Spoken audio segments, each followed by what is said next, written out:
Sige, ang ating oras just 28 na good morning na imbag ngagsaba, gabi-gabi sa iwakgat, agyo-agyod. Mapdang dyan nagsaba, son si Kitidyo namin. At ito po mula yung karamay karadyo para sa ating usapang pangbarangay. Siyempre, kasama ko ang aking natarak, nasiglat nga kapitan. Wala pong iba, Kapitan Bandikang. Good morning, Kap. Good morning, Kap, at sa mga nanonood at nakikinig sa ating programa ngayong umaga. Ang ating usapang pambarangay every Friday. So, Friday ngayon, Kap. Oo. Oo. Ito yung naiibang usapan na pangbarangay. Oo. Dahil ang pag-usapan natin, tungkol dito sa ginagawang advocacy. Yes, tama. Oo. Okay. So, Kap, ikaw na magpakilala sa ating taraking na bisita. Yes, Kap. So, ngayong umaga, mga tagapakinig at mga tagapanood, kadwa tayo daytoy Vice Commander iti daytoy grupo nga makunkuno nga bahala nagang. Okay. So, Kap, may idea na sila kung sino. Pero mamaya magugulat sila kung kung ano ang grupong ito. Kadwa tayo tata ni RD Gamboa, iso na ti Vice Commander ti bahala nagang. Good morning. Good morning, RD. Good morning sa lahat ng nakikinig at nanonood. Good morning, mga Kap. Good morning. Good morning. Saan ka barangay, RD? Puksusan, Kap. Puksusan Barangay. Yes po. Okay. So itong si Kap Bandikang, paano kayo nagkakilala? Nag-donate po kami dun sa barangay nila nung nakaraan. Okay. Nakita ko siya. Parang schoolmate ko to, kaong ganyan. Tinitingnan, ito yata yung maliit nung panahon. Sabi High school, nakita kami kanina. Yun, totoo nga. Siya nga. Siya? Okay. Pero bago yun na Kapban, tanong muna natin, ano ba yung bahala nagang? Marami kasing na-curious dyan. Kapag sinabi mong bahala nagang, parang iiwasan ka ng tao. Ano bang grupo yun? Ano ba yung grupo yun? Totoo yan, Kap. Nung mga unang panahon kasi, pag narinig mong bahala nagang, puro masasamang tao yan. Pumapas lang. Parang ganyan. Mga nakakatakot. Nakakatakot. Nagbebenta ng kung ano-ano. Ng mga illegal. Okay. So itong bahala nagang matagal ng matagal ng organisasyon. Tama po, Kap. Isa siya sa pinakamalaking gang sa Pilipinas. Isa rin sa pinakaunang gang sa Pilipinas. Buong Pilipinas yan? Yes po. Okay. Sige, Kapan. Recently, Kap, medyo nagbago yung... Ako, Kap, nagulat ako nagbago yung pananaw ko dito sa grupong ito, Kap. Kasi nung nag-donate sila sa barangay ng mga gatas for children, tapos mga extrang damit for children, nagulat ako kasi nung una, sabi ko, di ba parang ito yung mga napapakinggan natin o napapanood natin na gang lang composing of criminals, kakasay, ex-convicts, kunada. Ngayon, ito ikat very unique. Tati ikaskastada in the entire city of Baguio, agrikos dati barangays. Okay. Tapos ag-donate dati anyaman nga kaya da nga ma-donate, tumulong da na inya ti kaya da nga maitulong. So kung nakpiman, wow, okay da ito ya. For the longest time, awan ti nakitak nga kastoy actually, Kap. First time nga dati kastoy. So nga kung nakpiman, napintas nga i-share da. I-share da ito al-aramidin da, iti da duma, tapno at the same time, makaawis tayo ti kakadwada, makaawis na ti kakadwada, at the same time, mabago yung perception ng mga tao kapag binabanggit nating bahala na gang or itong mga kabarangay nating nakulong na in the future, in the past, parang ganun. Or minsan sa kanilang buhay, Kap, sila yung mga nagkasalang ako natayong numaminsan, hantayong ikan isudat ti thoughts of having second chance. So nga dito ikat nagmayat kastada. So RD, ano ba yung mga ginagawa nyo pa dito sa grupo ninyo? Actually, Kap, ang ginagawa namin, karamihan sa amin kagagaling sa kulungan Ngayon, yung mga nauna na nagbago, tinutulungan namin yung mga kakalaya. Yung mga kakosa namin para magkaroon ng trabaho, ituwid yung landas namin. Okay. So, ibig sabihin nito, lahat ng bahala nagang nakulong? Karamihan po. Pero meron ding membro na hindi nakulong? Meron din po. So, dito, ibig sabihin nito, itong samahan na to, hindi lang para sa mga nakulong ito, kundi kahit na hindi ka nakulong, pwede kang sumali? Pwede rin po. Pwede rin. Pwede rin. Okay. Pero karamihan po talaga sa kulungan ng gagaling. Sa kulungan ng gagaling. Yes po. Kailan ka lumaya, RD? 2019, 2020 po. Hindi ko natatanong kung anong kaso. Baka maraming maiyak sa kwento mo. Tama po. Okay. Sige, Kaban. Kap, very interested ako, Kap, doon sa ginagawa nila. So, gusto kong tanungin si RD, bakit nyo naisip na mag-ikot sa mga barangays at tumulong sa mga tao? Para sa amin, calling din ng Panginoon to eh. Sa totoo lang. Saka, para sa akin, out of guilt namin sa mga nagawa naming mga kasamaan nung mga panahon. Panahon naman para tumulong sa kapwa namin. Para ipakita rin na tao rin kami, nagbago rin kami. Kaya namin tumulong. Hindi lang sa isang barangay, hindi lang sa Baguio, kundi sa lahat ng panig ng nasasakupan natin. So, ito kailan nyo nabuo itong project na to? Kailan nyo ito inumpisahan? Kami po, Kap, dito sa Baguio, nag-umpisa kami itong January lang. Inumpisahan namin. Itong January lang? Yes po, Kap. Okay. So, paano naman yung pondo ninyo dyan? Kasi nagdo-donate kayo. Saan nang gagaling? Kan po, donations din po sa mga sponsor po namin na mga naniniwala sa pagbabago namin. So, yung kuan po, nag-aambagan din kami minsan sa panggas. Siyempre, kailangan po ng gas para mag-ikot eh. Yung pawis po namin, paglalakad. Malalalim tsaka matataas na mga barangay. Yan po. Okay. Doon sa mga members ninyo, gaano karami yan? Gaano kalaki yan dito sa atin sa Baguio? Sa pagkakaalam ko, Kap, nasa 1,000 higit. Malaki pala. Malaking grupo. Pero isa-isa pa lang kaming nagsasama-sama para sa advocacy namin. Isa-isang nahihikayat, Kap. Ikaw yung Vice Commander, Kap. Vice Commander. So, ano yung nasa itaas mo? Commander at saka mga Supremo po. Sino yung commander natin? Baka mabanggit natin. Commander Clark Borse at saka si Commander Bong Castro. Di ba si Clark doon sa barangay natin? Sa barangay natin, Kap. Andun pa ba siya? Lumibat? Adapay, Kap. Adapay. Andun siya? When, Kap. Pero mas panganay ako doon. Kay Clark. Akala ko lumipat na. Medyo matagal na din na hindi kami nagkita eh. Magkakusa kami dati eh. Hindi pala siya yung mga uncle yata. Mga uncle na. Yun, yung mga uncle na. Kasi, ngayon ko lang yata ito, mababanggit sa ating programa. Sa loob ng 12 taon ko na sa broadcast, naranasan ko din yung naranasan ninyo. Alam ko kung anong buhay sa loob. Tumira din ako doon. Marami akong natutunan na hindi pala dapat na ganito, ganon. So, natutunan ko yun nung paglabas ko. Sabi ko, hindi pala dapat na kwan. Katulad din nung ginagawa nyo ngayon, yun din yung naging kwan ko. Pangarap kong maging pumasok sa public service, mga ganun. Kaban, ikaw, may experience ka ba?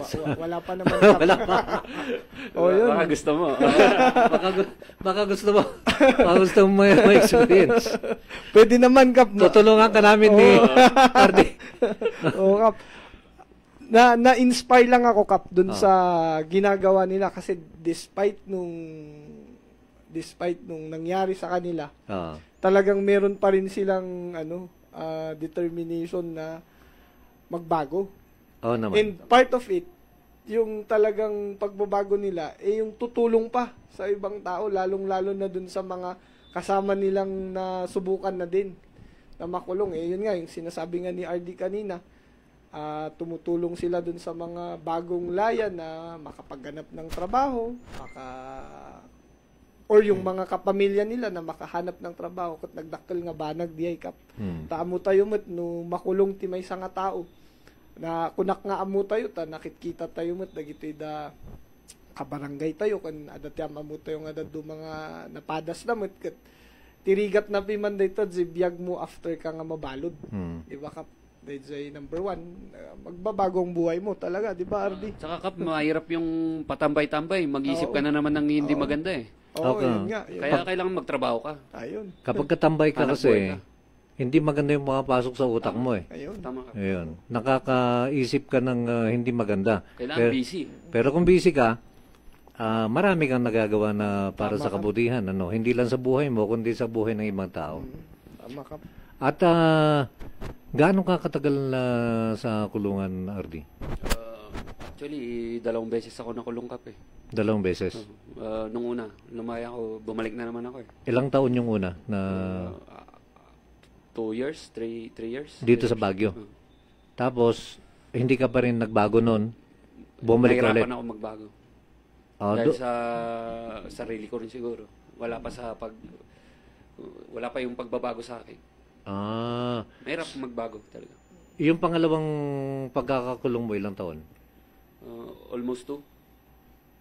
Almost 2. So, doon sa pangalawa, nung nakalaya ka, paano ka naman, paano nabago yung buhay mo? Nag-rehab pa ako eh. Tsaka, Mhm. nung nakakulong kasi ako, naawa na ako sa mga anak ko eh. Sa mga Okay. magulang ko, nakikita ko sila. Ah. Nabartolina ako, halos 2 buwan eh. Nabartolina ka. Tapos may yung time na yon na nasa hospital yung anak ko, naka-confine. Nasa Bartolina ko, wala akong magawa. Nakakulong ako eh. Nasa Bartolina ka, yung anak mo naka-confine. Pero okay na, pero na gumaling naman siya noon. Naging maayos na. So, gaano nakarami yung anak mo, Arde? Hindi ba? Baka may magalit ka. Yung nanay, wag natin banggitin, yung mga anak lang. Meron. May 10, 3 ganun. dito. 3 dito sa Baguio. Sa Visayas. Baka pati ako dito, maungkat yung buhay. Yun naman. Ang mahalaga, ay nasusuportahan natin yung ating mga anak. Yun. Mahirap man Kap. Mahirap man gumawa ng paraan para sumuporta. Kinakaya. Okay. Bukod dun sa ginagawa ninyo na pag-ano sa barangay, bukod dun, may ginagawa ka, may negosyo ka ba? May trabaho? Meron Kap. Ano yung negosyo mo? Resto, kainan, sabon, ano pa ba yung isa? So meron kang resto, meron kang sabon? Ba, okay ah. Okay yung pagbabago mo. Kailan nag-umpisa yung mga business mo? Nung kwan po, paglabas nung rehab, pagbalik ko ng Baguio.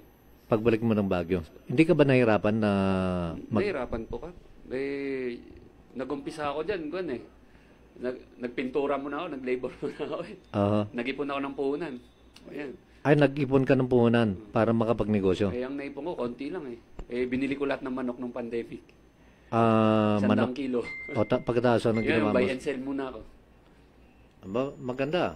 Yun ang trend nung kwan. Buy and sell. Hanggang kwan, unti-unti. May mga tumulong. Yung partner ko, tinulungan din ako. Yung magulang ko, tinulungan din ako. Kasi naniniwala sila eh. Hanggang sa lumago. Opo, tama po. At ngayon, successful na businessman ka na. Malayo pa po sa pagiging successful. Pero mahalaga, meron kang negosyo. Meron po. Meron May ka- transient pa wala. May transcend ka ba? Ba, okay ito. Talo tayo nito, Kapan. Oo. Negosyante. Kaya maraming matutulungan to, Kap. Oo. Okay, Kapan. Oo, Kap. Kap, batiin muna natin yung ating mga friends na nanonood, no? Of course, yung si dating SK Chairman Philip Salvador. Diyan sa Puksusan, nakabarangay mo, RD. Hindi ba yan yung artista? Chairman dati, no? Artistahin din ka, pero iba sa artista. SK chairman Oo, dati, yung SK Chairman natin dati. Of course, yung kaibigan natin, si Attorney Alan Mazo. Okay. Hello, Attorney. And of course, yung kaibigan natin dyan sa Pakdal na pareho ng bahala na gang, tumutulong din sa kanyang mga kabarangay, si Manong Christian Cricket Villarreal. Good morning nanonood. po sa inyong lahat. Okay. Oo. Sige. At ano yung mga dinodonate ninyo, Ardi? Ano yung mga binibigay ninyo sa mga barangay? Nung una po ngayon po meron pa kami yung mga gatas po, sterilized milk. Galing dito sa, pwede mang bangitin, Sige. Okay sa lang. dairy farm. Okay. Binibigay po sa amin. Ngayon, hindi naman namin iinumin lahat yon. ipapamahagi namin sa mga barabarangay po. Okay. Mga damit, ganyan. Sa mga barangay na, para hindi na sila bumili ng mga damit. Mga gatas, mga damit. Ano ba? Nag-offer din kami ng mga services, manpower, ganyan. Para makatulong po sa barangay. Libre yun. Wala pong bayad yun. Halimbawa, kailangan ni Kapban ng gagawa ng ganun mga proyekto na wala naman siyang budget doon, pwede niyong tulungan siya. Pwede po. Mga repair, mga ganun. Pwede pala. So, meron na Marami akong... naman pong talentadong kan. So, marami... Dapat sumali pala ako rito. Marami. Maraming maraming may tutulong eh. Oo, and of course, the opportunity Kap nga makaserve da. Oo. Yun nga. Sabi nga ni RD, marami siyang mga na-meet na mga kapitan, marami din silang napasyal ng mga barangays. And sigurado tayo Kap, yung mga napasyal nila, natulungan nilang lahat. Di ba RD, magandang sa pakiramdam. Yung makatulong sa napakasarap, mga barangay. Napakasarap sa pakiramdam na nakikita mong nakakatulong ka. Yun. Okay. Kaya inikahit ko rin yung mga kakosa ko dyan na sumama kayo sa amin pag nag-iikot kami. Paano yun. Paano nyo pinipili yung barangay na pinupuntahan ninyo? Wala po kaming pinipili Kap. Kasi yung mission namin ngayon, 128 barangays eh.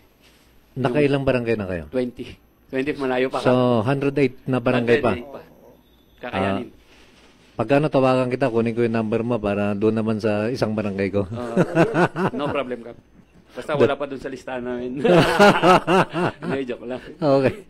Sige, Kaban. Okay Kap, dito sa grupo ninyo may mga ano pa ba kayo? May mga dati pa bang mga nakulong na hindi pa ninyo natatawag or may mga plano pa ba kayo na other programs para sa kanila? Marami. Kaya nga gusto naming makipagtulungan din sa barangay para kung sakaling itong mga gustong magbago, lumapit sa mga kapitan ninyo. Para magabayan kayo, mabigyan kayo ng tsansa. Tutulong din kami. Mauna kaming tutulong sa inyo. Pero kung hindi namin kaya, hingi tayo ng tulong sa mga nanunungkulan sa inyo. Ito bang grupo ninyo, Ardi, naka-register? Hindi po. Gang po kami. Hindi ba, Kaban, hindi ba pwedeng i-registro ito halimbawa? Actually, pwede Kap eh. Kasi sabi nga ni RD, ano sila eh, parang national group. So, pero pwede nilang i-register dito sa city, yung chapter nila, parang ganun. Actually, pero yung mga, halimbawa, yung mga sa SEC, pwede? Pwede Kap, pwede. Actually Kap, pwede. Lahat naman ng grupo pwede nating i-register sa SEC. Kahit na bahala na gang. Yes, hindi ba yun maging hadlang? Wala naman akong nakikita Kap na reason eh para hindi i-approve kasi parang organization sila na nagtutulag damot nga kayat da nga agbuti organization kat adatyar aramidon na kaslakas. Meron ba kayong page sa RD sa Facebook? Meron Kap. Meron. So yung mga proyekto na ginagawa ninyo, yung inyong mga programa nandun, makikita doon. Sa Facebook ko. Sa Facebook mo. Pero yung page kasi namin kakagawa lang this week. Ngayong week lang na to. Pero andun na, anong pangalan ng page na? Bahala na gang Baguio City. Oo, kasi parang chapter yung Baguio, no? Yes po. Kasi buong Pilipinas ito. Yes po. So doon sa kabuuan dito sa national, sino yung pinaka president? Ang tumatayo pong supremo ng pangkalahatan ng si Supremo Bong Tolentino. Ano to? Nakulong din? Matagal-tagal po sa Bilibid to. Itong higit 20 years din yan. Ay, ganon. Yes, Ibig sabihin, siya yung siya yung nagkumpisa na ibuo itong organization? Hindi po Kap. Hindi pa po pinanganak yung mga matatanda. Meron na yung gang. So hindi pa pinanganak yung iba, buhay na to? Yes po. Okay. Kung i-google nyo Kap, nasa 1940s yata nag-umpisa to. Ano Kap, panahon nila Asyong Salonga. Oo nga, no? Yung mga panahon ako nga mo, no, naabutam de Kap, ni Asyong Salonga.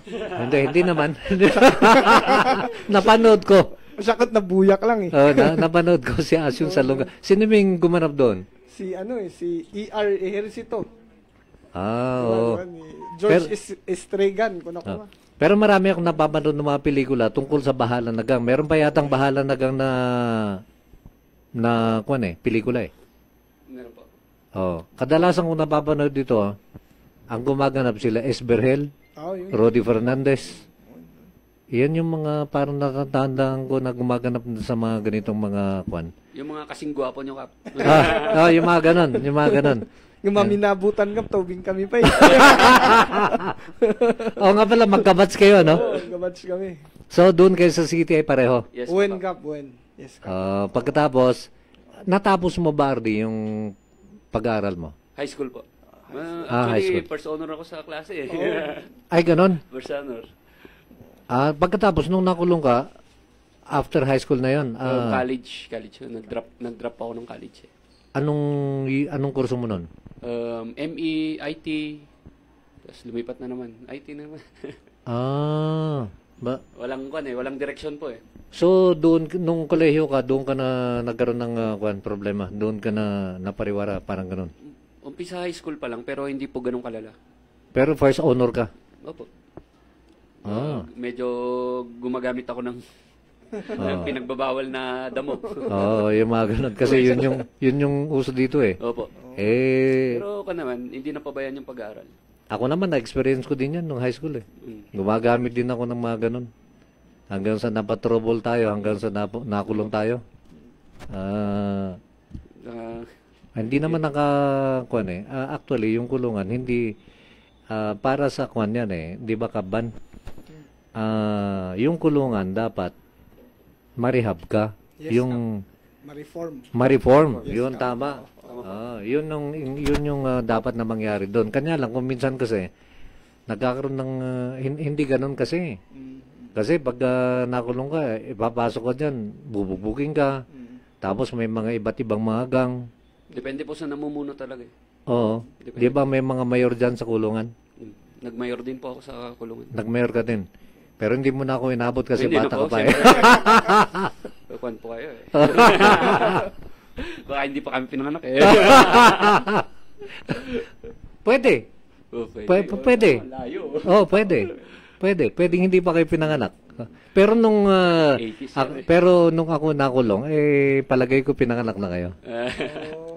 Kasi ikaw na ako noon eh. Binata na. Palagay ko baby na kayo noon. Mga ganun. Ayun, Kap. And of course, Kap, nabanggit ko din kay RD na maganda yung ginagawa nila. Idagdag natin yung yung baka may mga orientation yung mga youth on anti-drug abuse, ganun. Isama natin sila.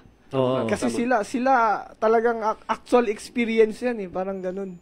Sila mismo magsasabi na hindi maganda or based sa experience nila, ganito ang mangyayari. Tapno ngay mabaliwan day ko ngay, kadalasan kasi ang magdi-discuss lang sa atin yung mga doktor, police, pero A lawyer. mga Hindi abogado. ba niniwala yung mga bata eh. Hindi naman nagganyan yan. For example, ako ganun ang orientation natin before. What if ngayon, since andito naman itong bahala na gang, maging partner natin sila in educating itong mga kabataan na isama natin yun sa mga tinuturo natin sa kanila. Kasi magandang magturo sila, kami, kapag ikaw mismo yung naka-experience. Tama. Yung bang alam mo, yung alam mo yung kinekwento mo. Alam mo kung paano ka naligaw ng landas. Mas maganda yun na teacher. Tama. Mas magandang mag-speech yun kaysa doon sa nakakurbata na nag-i-speech. Yung pinag-aralan lang sa libro. Oo. Ang magandang mag-speech dito, yung talagang nakaranas. Yung Experience is the best teacher. Oo. Yun nga. Yung may katotohanan. Para sila mismo ang mag-share, Kap, kung ano bang nangyari. Ano bang mangyayari. For example, yun yung landas na tatahakin nating mga kabataan, di ba, Kap? Oo, yung mga ganun. Kasi sa totoo lang ngayon, ewan ko kung napansin ninyo, mga bata pa naman kayo, pero iba na yung mga kabataan ngayon eh. Iba, kung napapansin nyo, yung mga high school natin ngayon, nag-iba na eh. Palagay ko dahil siguro sa mga Of course, yung gadget, Kap. Gadget. Number one yan. Oo. Social media. Social media. Kung minsan yung mga kabataan natin ngayon, nakatutok na lang doon. Kapag ka hindi maganda yung pinapanood doon, nagagaya. Ngayon, kung meron katulad ng bahala na gang na na magturo or mag-share sa kanila ng mga aral sa buhay Yes, Kap. kung paano sila na nag-reform doon sa dating pagkaligaw nila. Yes, Kap. Mas magandang pakinggan ng ating mga kabataan. Tama ka dyan, Kap. And yun nga, ang laking bagay nung isi-share nilang experience nila, Kap, Oo. sa mga kabataan natin. Malaking karangalan sa pangkat namin yan, Kap. Na Siguro, Kap, i-start namin sa barangay natin. I-start natin doon. Oo. Total, nagkaroon naman si si Clark. Oo. Oo. Start natin doon sa barangay natin, din yung mga ibang mga kasama nating barangays. Kung Tuloy-tuloy meron naman silang yan eh, pag programs, nakita nila oo. naman. And kausapin natin yung kaibigan natin si SK President para at least Kabataan. maging partner nyo. Yung sa gang, maging partner ninyo. Ang gandang project nito, Kap. At saka maganda rin ito sa mga naging barangay official, lalo na sa mga kapitan, kapag ka may mga raid, tinatawagan ng kapitan tama, Kap. sa Kailangan barangay po sa nila, korte. lalo na sa mga may kinalaman sa drugs. Pag tatawagan ka niyan, tapos nagkataon na yung ire-raid nila, kaibigan mo. Kung minsan, medyo mahirap din ang kalagayan ng isang kapitan kapag gano'n Mahirap po talaga. Lalo na kapag yung kaibigan mo na mismo ang tatawag sa'yo, nahihingi ng tulong. Ang ginagawa ko noon, kapag tinawag nila ako, tinatawag ko yung aking mga kagawad, pinababantayan ko yung mga enforcer. Tama. Kasi, malay mo, may dala. Tama, Kap. Yung, Matik. di ba? Si putang mata, baka maramdaman ka. Mapatungan, Kap. Yung May imula, kunada. May mula. May imula. narigat. Siyempre, alam naman Kawawa natin. naman yung Alam naman natin, in reality, alam naman natin nangyari talaga yan. Yes, Kap. Kahit na nasa area tayo, pero sa experience natin, sa pamumuno dyan sa barangay natin, ewan ko lang kay Kapban kung may mga ganun ba nung time mo. Yes, Kap, meron. Meron din. Oo, meron. So, tinatawag ka rin sa korte para Yes, Kap, oo. para ano ba tawag doon? Mag-witness, Kap. Mag-witness. Oo. Pero sa ating barangay, okay na. Wala na bang kwan? So far, Kap, drug cleared naman na tayo. Cleared na. Yes, Kap. Okay. So, Kaban, baka meron akong dinatanong kay Ardi na mahalaga na Kap, sa isipan mo. Ako, Kap, okay na. Okay na. Nasagot naman ni RD lahat ng mga natin. Gusto nating malaman. Pero, Kap, gusto nating i-greet yung ating mga viewers, no? Of course, sabi ni Kuya Cricket Villarreal, let's start a movement to get these rehabilitated gang members to talk to our youth. Together, we can do more. Gaya nung sinabi natin, yun nga, important yung group dun sa mga programs on youth, lalo na dun sa anti-drug abuse campaign. Of course, shout out din sa ating kaibigan si Charlie Viernes and yung ating mga kabarangay dyan sa Lower Quirino Hill at sa Dizon Manzanillo Barangay. Good morning. Kanti amin nga barangay, City Ciudad Tibagyo, napintas nga aldawyo amin na po. Okay. Ardi, saan ang next barangay ninyo ngayon na tutulungan? Honeymoon, Kap, mamaya. Mamaya? Ano yung tulong na dadalhin nyo sa honeymoon? Gatas po ulit. Marami pa kaming kailangang i-dispatcha po Gatas. Gatas saka damit po siguro. Yung mga damit, saan nagagaling yun? Yung mga po, may mga nagbebenta po kasi sa amin ng online. Hindi nila nabenta nung pandemic. Ngayon, yun, dinodonate na lang po namin. Dinodonate nyo na lang. Saka yung mga hindi na po nagagamit. Pera. Pakinabangan pa ng iba Nagdo-donate ba kayo ng pera? Kailangan ko ng pera. Kailangan pagtrabahuan yung pera Okay, naging discussion natin. Usapang pambarangay pa rin to Kasi Yes, barangay Kap. yung kanilang tinitira. Tama, Kap. Yung kanilang tinutulungan. Tsaka para sa ikakabuti po ng bawat barangay. Yun. Oo. At saka ngayon ko lang nalaman nito, Kaban, na meron na palang ganitong ginagawa ang bahala na gang. Yes, Kap. Wala bang ibang mga gang na gumagawa nito? Halimbawa, Sputnik gang, ganun. Wala. Hindi ko lang po alam, Kap. Pero sa amin po kasi, pati yung mga ibang bahala na gang sa ibang lugar, tumutulong po. Tumutulong Feeding sa inyo. program, ganun. Tumutulong sa mga cancer patients. Oo. Yun po. So, Sa mga malaki. nasalanta. Yun. Okay pala itong asosasyon nila, no? Alam mo kung bakit? Pagka lumaki ito ng lumaki, pwede na silang magpaupo ng mayor na gusto nila. Oo, Kap. Pwede Sa na lang dami ba baguhin. naman ng tutulungan nila, Kap. Oo. Kalimbawa, gusto nila si Bandikang. Siyempre, natural, tulungan mo yan, di ba? Hindi ako namumulitika dito, pero sa totoo lang, alam nyo rin kung sino nakakatulong sa inyo. Alam nyo din kung sino yung mga opisyalis natin na dapat tulungan. Yung mga tutulong lang po ang kakain. Oo. Okay. So, Ardi, ang iyong mensahe sa ating mga listener at mga viewers ngayong umaga? Sa mga nakikinig, sa mga kakosa ko, sa lahat ng tao, hindi porket nakulong yung mga tulad namin, puro tad ng tato, hindi na kami magbabago. Kung tutuusin, mas tao pa kami. Mas tao kami sa inaakala nyo. Yun, kaya naming tumulong. Kaya naming pumatas. Yun. Tsaka bigyan nyo kaming tsansa. Baka hindi nyo kami tanggapin sa trabaho eh. Oo. Dahil galing kaming kulungan, tanggapin nyo kami. Bigyan nyo kaming chance para patunayan na maayos kaming tao. May batas ba tayo, Kaban, na kapag ka ikaw nakulong, hindi ka tatanggapin sa trabaho? Sa pagkakaalam ko, Kap, 1 month, wala naman. Walang ganun? Oo, wala naman. Although, ano lang yun nga, Discrimination, no? minsan discrimination talaga yan sa trabaho kapag, syempre, i-require tayong mag-submit ng resume, mga ganun, at NBI clearance, at magre-reflect doon. Minsan, yun na yung basis kung bakit hindi nila tinatanggap yung mga kasama nating nakulong na. Parang Kahit ganun. qualified? Kahit qualified, Kap.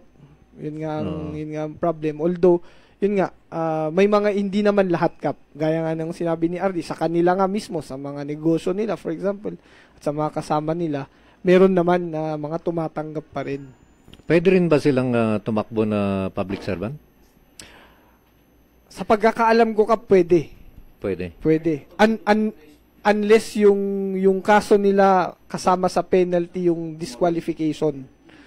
And kung yung kaso nila is case of involving moral turpitude, parang hindi na sila disqualification yun sa atin na tumakbo sa government, parang ganun, Kap.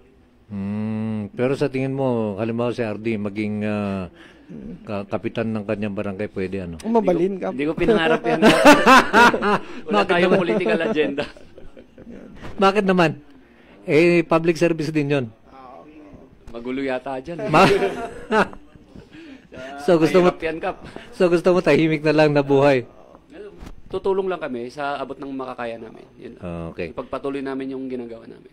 At saka nagpapasalamat kami sa iyo, Ardi, dahil ikaw yung ating bisita, na i-share mo yung kagandahan ng organisasyon, yung ginagawa ng isang organisasyon, kasi ang tingin ng tao, pagka sinabi mo kasi na kahit na anong gang ang magbanggitin mo, mukhang iilag sila. Kasi ang pagkakalam nila, para kang mamamatay tao.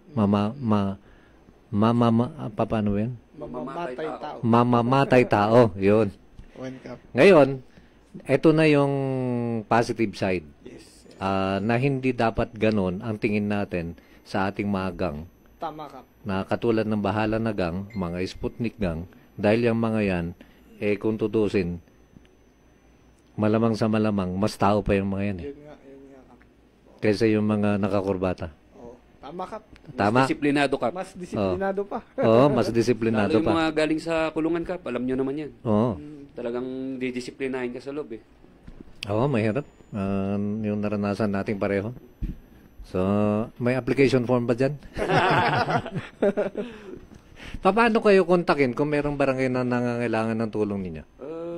Nag-iwan po kami ng contact number doon, Kap. May Facebook din kami. So tingnan na lang sa Facebook. Pwede po, Kap. Pagkatapos, kayo na yung bahalang mag-schedule. Oh. Yes, Kap. Okay, maraming salamat, Ardi. Kaban? Yes, Kap. Thank you. Thank you very much, Ardino. Day lang met, Kap, niya. So, thank you very much po sa lahat ng ating mga viewers ngayon at sa ating mga nakikinig sa radyo shout out ijay nagluganak di kalman nga taxi driver nalipata kun jay nagandi taxi na. Oh. Nga may baga nang agdengdeng nga kanayon. Kanyayamin nga taxi drivers. Good morning. And of course, yung mga kasama nating mga barangays na ongoing ang seminar ngayon, ang training dun sa Filipino Brand of Service Excellence dyan sa Newtown Plaza. Good morning po sa inyong lahat. At the same time, salamat din po sa DOT kasi nakadami na tayo. Kung hindi ako nagkakamali, Kap, may pang 5 batch na ito ng mga trainees natin. Kunada nga rod, isaron no damot dagitoy da jeepney drivers or taxi drivers kan dagitoy da barkers no kayat yumot nga sumali dito ita napintas dito nga training. Kat manon, agpasalamat tayo ti amin nga tumultulong inya tapno agbalin nga possible dagiti nga programs. And of course dun sa ating kaibigan si RD at sa bahala nagang sa kanilang patuloy na pagtulong sa lahat ng mga barangay sa syudad ng Baguio. Salamat po at magandang umaga po sa ating lahat. Mga pwede rin magpasalamat. Sige, RD. Unang-una, nagpapasalamat ako sa Panginoon. Nabigyan tayo ng tsansa at sa programa na ito. Sa inyo, Kap, maraming salamat. Nagpapasalamat din ako sa mga kapitan na na-appreciate yung tulong na binibigay namin. Kay Supremo Eddie Borse, Supremo Arthur Naider, maraming salamat sa paggagabay nyo. Commander Bong Castro, Supremo Bong Tolentino ng Big Bad sa Maynila, maraming salamat sa paggagabay nyo at saka suporta sa amin. Lalong-lalo na kay Kuya Laklak, Commander Clark Borse, maraming salamat. Lagi kang nakaalalay, nakagabay. Kay Arnold J, tumulong sa amin magkaroon ng gatas. Maraming salamat. Sa mga kakosang nagtutulungan, yung mga nag-aambagan, panggasolina, maraming salamat sa inyo.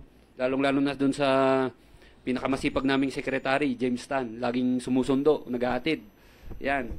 Yung mga kakosa kong si Jong Morales, Clifford Remular, Emong, napakasipag nila kahit na may sakit, sasama yung mga yan Saka sa mga bumubuo ng pangkat namin, maraming salamat. Tuloy-tuloy lang tayo. Yun. Ayun, mabuhay po kayo. Sa bahala Lalo na pala dun sa asawa ko, laging nakasuporta. Ayun. Debbie Labrador. I love you. Sinong asawa mo? Yung ngayon? Yan po. Okay. Taga saan ka pala, RD? Yung probinsya mo? Ang pinanganak po ako sa Pampanga. Okay. Pero dito po ako lumaki sa Baguio. Pero ang parents mo taga Pampanga? Since baby. Father ko Pampanga. Okay. Mother ko Baguio. Panguling katanungan na lamang, Kaban, kay RD. Halimbawa, meron akong kaaway. Pwede ko ba kayong tawagin? Di Kap, nagbago na sila Kap. Yun yung biro ng quad nung dun sa isang barangay Baka pwede namin kayong tawagin Race back, ganun ba? Kap, nagbago na sila Kap. Hindi na pwede. Maliban na lamang kung nakita mo ako na binubugbog, siguro tutulungan mo ako. Babalik na naman tayo dun sa di kaya makita mo si Kapban pinagtutulungan. Natural yung reaction mo, di ba? Ipagtatanggol natin. Ipagtatanggol natin. Sa tama lang tayo lagi. Okay, muli. Maraming salamat, RD and Kaban. At sa lahat ng ating mga listeners, sa lahat ng ating mga viewers, maraming salamat po sa inyong pagtangkilik sa ating programa at sa lahat ng programa ng Z Radio. Ang tabayanan po ang ating usapang legal, mga kasama po natin, ang ating butihing konsyala, Councilor Betty Lourdes Lulu Tabanda, pagkaraan lamang ng ilang paalala.